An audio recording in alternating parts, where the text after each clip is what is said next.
আসসালামু আলাইকুম এভরিওয়ান, কেমন আছেন সবাই? আশা করি আল্লাহ তাআলার অশেষ রহমতে সবাই খুব ভালো আছেন। আলহামদুলিল্লাহ, আমিও ভালো আছি।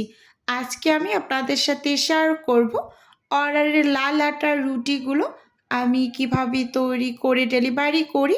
একেবারে A to Z পুরো ভিডিওটা আপনাদের সাথে একটু শেয়ার করছি।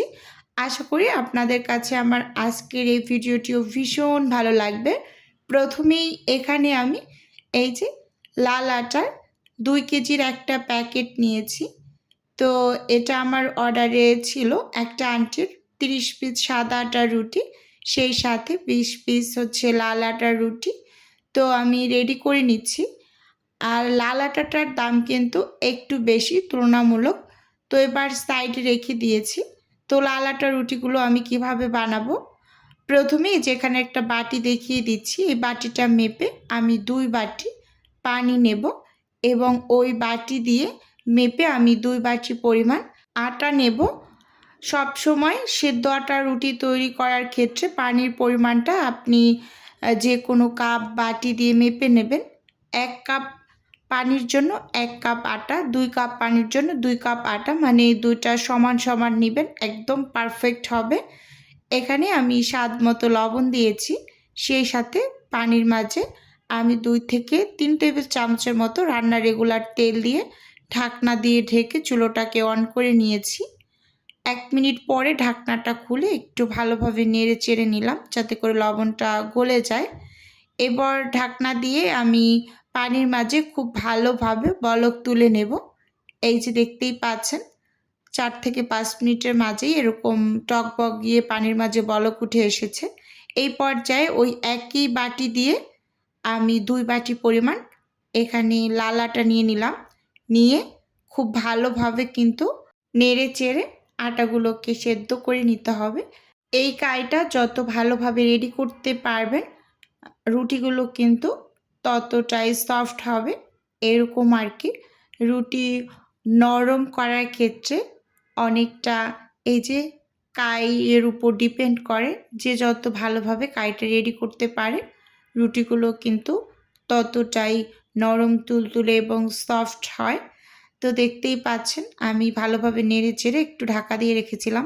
অফিস কিনে পুরো কাজটা করে নিয়েছি মধ্যে। তারপরে যেরকম করে লেচি কেটে নিয়েছি, এই লেচিগুলো সব কিন্তু একই সাইজের। আমি সব সময় অর্ডারের রুটি তৈরি করার ক্ষেত্রে 1/4 কাপের মেজারমেন্ট কাপটা ব্যবহার করি। এই যে আপনাদের একটু দেখিয়ে দিচ্ছি, এই কাপটা দিয়ে আমি সব সময় রুটির কাইগুলো মেপে নেই, খুব সুন্দর হয়, সব রুটি এক সাইজের হয়। তো এবার রুটিগুলোকে আস্তে আস্তে করে আমি বানিয়ে নেব। এই রুটিগুলো আজকে আমার ডেলিভারি যাওয়ার কথা ছিল, কিন্তু বৃষ্টির কারণে আমি ডেলিভারিটা দিতে পারিনি। যেহেতু সন্ধ্যার পরে আমার ডেলিভারিটা যাওয়ার কথা ছিল, অনেক বড় একটা ডেলিভারি যেহেতু, তো অনেক খাবার আছে। ইনশাল্লাহ কালকে সকালে পাঠাবো। এত পরিমাণ বৃষ্টি ছিল ঢাকাতে, কি আর বলবো। তো যেহেতু ফ্রোজেন আইটেম, তো বৃষ্টির কারণে কিন্তু একটু ডেলিভারি দেওয়াটা অসম্ভব হয়ে দাঁড়ায়, এরকম আর কি। তো সব কিছু গুছিয়ে রেখে দিয়েছি, ইনশাল্লাহ কালকে সকালে ডেলিভারিটা পাঠিয়ে দেব। তো এখানে আমি আন্টির জন্য কিন্তু সাদা আটা রুটিও তৈরি করেছি 30 পিস, এবং 20 পিস করেছি আমি লাল আটার রুটি। সব রুটি তৈরি করে নিয়েছি, এবার ছেঁকে নিচ্ছি। এই যে লাল আটার রুটি আমি ছেঁকে নিচ্ছি একটা একটা করে। তো তাওয়াটা হচ্ছে প্রথমে হালকা করে একটু গরম করে নিয়েছি, আর এখন মানে চুলোর আঁচটাকে মিডিয়ামের থেকে একটু লো করে এই যে রুটিগুলোকে সেঁকে নিয়েছি। এখানে 2টা ভাগ করে নিয়েছি, 24 পিস যেহেতু হয়েছে, তো ঠান্ডা হয়ে আসার পর আমি 2টা ভাগে ভাগ করেছি। 10 পিস 10 পিস 20 পিস এবং আলাদা 4 পিস আমি আমাদের জন্য রেখে দিয়েছি। আর 30 পিস আমি হচ্ছে অফ ক্যামেরাতে আগেই তৈরি করে নিয়েছি। শুধু লাল আটার রুটিটা আপনাদের সাথে একটু শেয়ার করার জন্য আমি মানে ভিডিওটা অন করেছি। যেহেতু আমার মানে চ্যানেলে অনেক রুটির ভিডিও দেওয়া আছে, তো সেজন্য লাল আটাটা আমি একটু দেখিয়ে দিলাম কিভাবে আমি তৈরি করি সেদ্ধ করে আটার কাইটা। তো যারা নতুন গৃহিণী আছেন তাদের উপকারে আসতে পারে যে সঠিক মেজারমেন্টটা মানে সঠিকভাবে কিভাবে আপনি পানিটা মানে নিয়ে রুটিগুলো পারফেক্টলি তৈরি করতে পারবেন।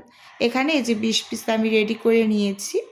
আর এখন হচ্ছে রুটিগুলোকে সব প্যাকেট করে নেব 30 পিস যে সাদা আটার রুটি।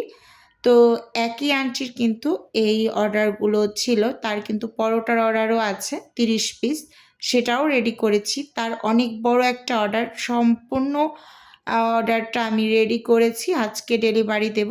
কিন্তু ওই যে কথায় আছে আল্লাহ তাআলার পরিকল্পনা সব থেকে উত্তম পরিকল্পনা।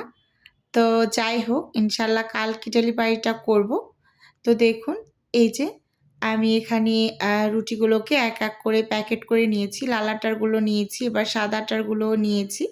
এই যে তো আপনারা যদি কেউ কোনো টাইপের ফ্রোজেন নাস্তা প্লাস রুটি পরোটা অর্ডার করতে চান তাহলে স্ক্রিনে দেওয়া হোয়াটসঅ্যাপ নাম্বারে নক দিলেই আমি A to Z বলে দেব। আর যদি কেউ অর্ডারটি সরাসরি কনফার্ম করতে চান তাহলে স্ক্রিনে দেওয়া হোয়াটসঅ্যাপ নাম্বারে সরাসরি কল করে অর্ডারটি কনফার্ম করতে পারেন। শুধুমাত্র ঢাকা সিটির মাঝেই কিন্তু হোম ডেলিভারি করা হয়, মানে ক্যাশ অন ডেলিভারি যেটাকে বলে। আচ্ছা যাই হোক এই যে সব রুটিগুলোকে রেডি করে নিয়েছি, এখন আমি ফ্রোজেন হতে দিয়ে দেব। তো আজকের ভিডিও ওভারঅল আপনাদের কাছে কেমন লেগেছে বন্ধুরা, চাইলে অবশ্যই ছোট্ট একটা কমেন্টস করে জানাতে পারেন। আজকে তাহলে এখান থেকেই বিদায় নিচ্ছি, আল্লাহ হাফেজ।